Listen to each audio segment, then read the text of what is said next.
আজকে হলো হোলির আগের দিন আর আমরা যাব একটু বাজারে। এখন বাজে বিকাল 5:30 কি 6টা মতন। আমি একটু রেডি হয়ে নিয়েছি, ভিভানকে একটু বাইরে ঘুরতে নিয়ে যাব।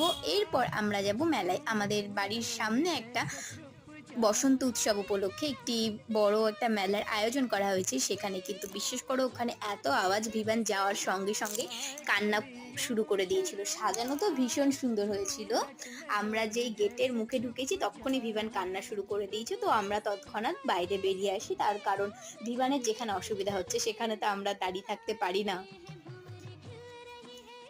এরপর আমরা চলে গিয়েছিলাম একটি খেলনার দোকানে, যেখানে ভিভানের জন্য ভেবেছিলাম কিছু খেলনা নেব।